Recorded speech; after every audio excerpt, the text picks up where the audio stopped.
जय श्री कृष्ण मित्रों, आ विडियो में सांभळशुं अधिक मासનું મહાત્મ્ય દર્શાવતી કથા વાર્તા 3 તોલાનો ટીકો। મિત્રો, अधिक માસમાં નિત્ય કથા અને અધ્યાય સાંભળવાનો મહિમા છે। अधिक માસ કે જેને પુરુષોત્તમ માસ કહેવામાં આવે છે, આ મહિનામાં ભગવાન પુરુષોત્તમ રાયની પૂજા, ભક્તિ, સ્તુતિ, કીર્તન અને કાલાવાલા કરી પ્રભુને પ્રસન્ન કરાય છે। જો પ્રભુની પ્રસન્નતા પ્રાપ્ત થાય તો જીવનમાં સુખ સમૃદ્ધિ આવે છે, બરકત આવે છે, મનોકામના પૂર્ણ થાય છે। પરંતુ જો તમે પ્રભુની પૂજા, આરાધના, સ્તુતિ કે ભક્તિ નથી કરી શકતા તો નિત્ય અધિક માસની મહાત્મ્ય દર્શાવતી કથા અને અધ્યાય સાંભળવા માત્રથી જ આખો અધિક માસ કર્યાનું પુણ્યફળ પ્રાપ્ત થાય છે।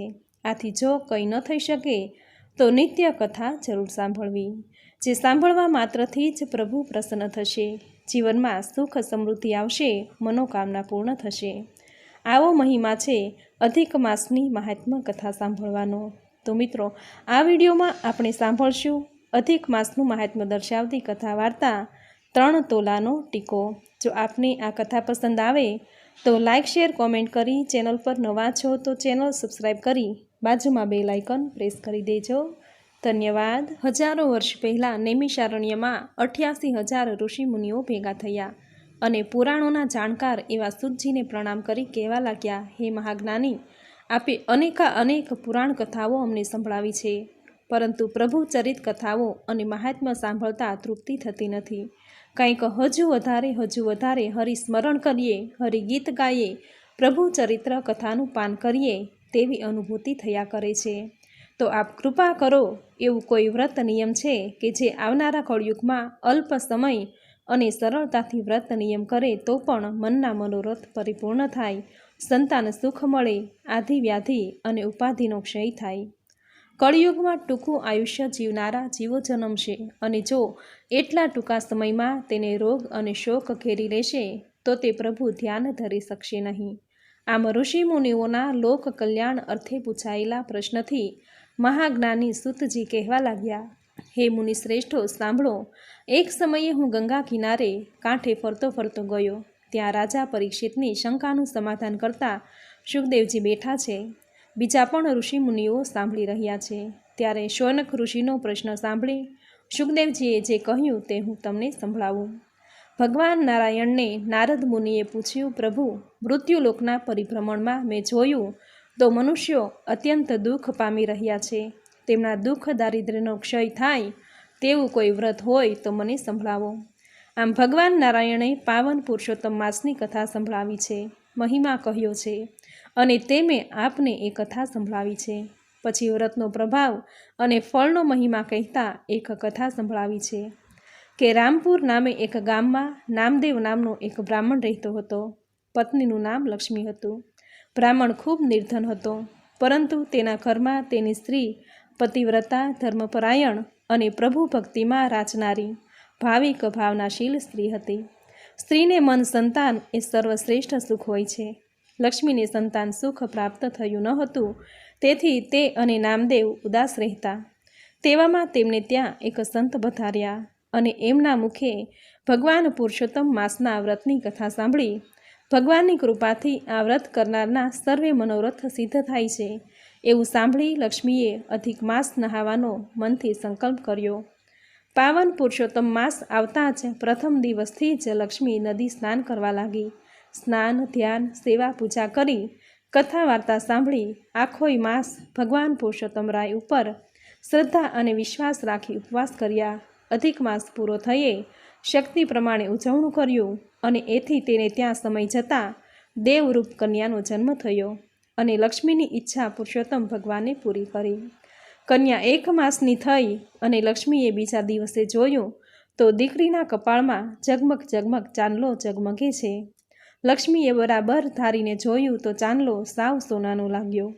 નામદેવને બોલાવી લાવી છે અને ચાંદલો બતાવતા બોલી કે સાવ સોનાનો, હાથ લગાવતા જ દીકરીના કપાળેથી ચાંદલો ખરી પડ્યો। નામદેવે તો સોનીને ત્યાં જઈ બતાવ્યો।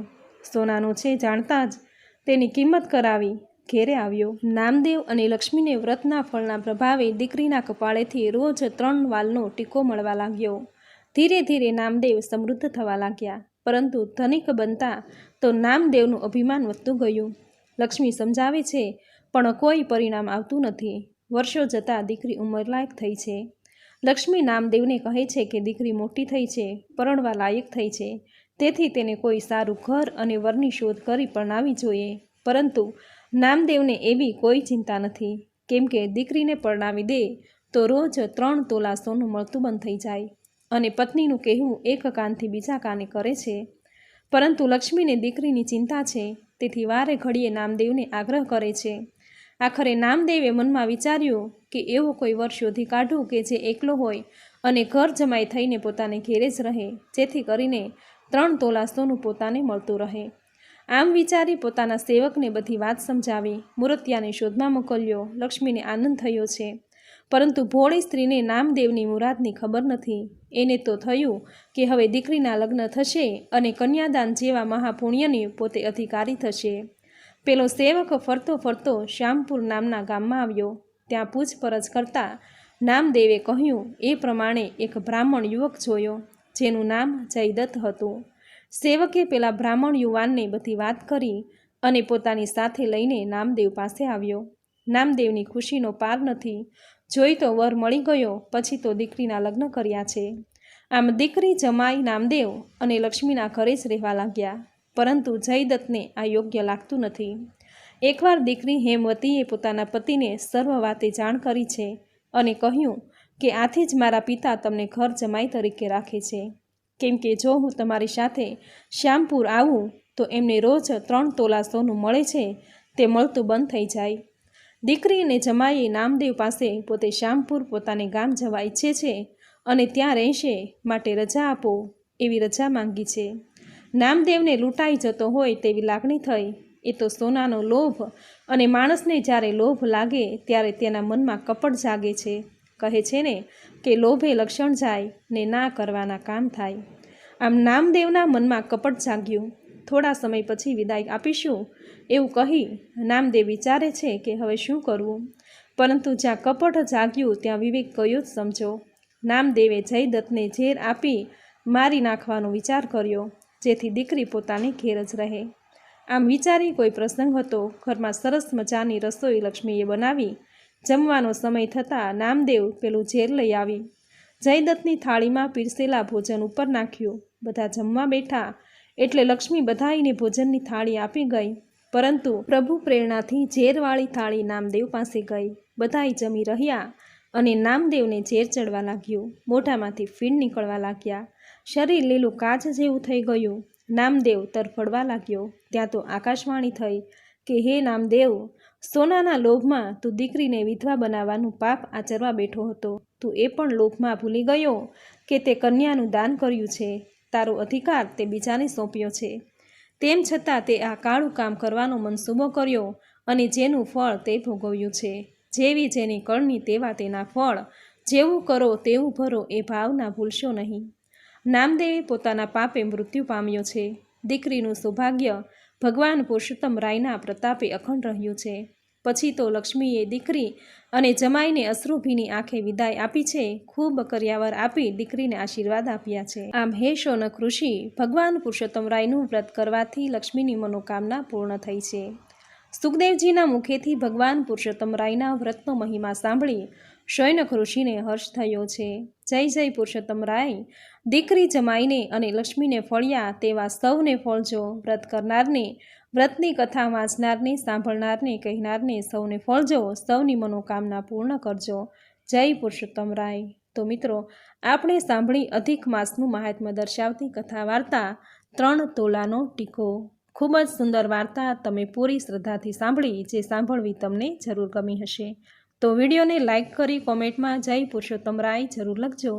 ચેનલ પર નવા છો તો ચેનલ સબસ્ક્રાઈબ કરી બાજુમાં બેલ આઇકન પ્રેસ કરી દેજો, જેથી આપણા આવનાર દરેક નવા વિડીયોની નોટિફિકેશન તમને મળતી રહે. તો ફરી મળીશું આવી જ નવી ધાર્મિક માહિતી, નવી ધાર્મિક કથા સાથે. ત્યાં સુધી આપ સૌને મારા જય શ્રી કૃષ્ણ.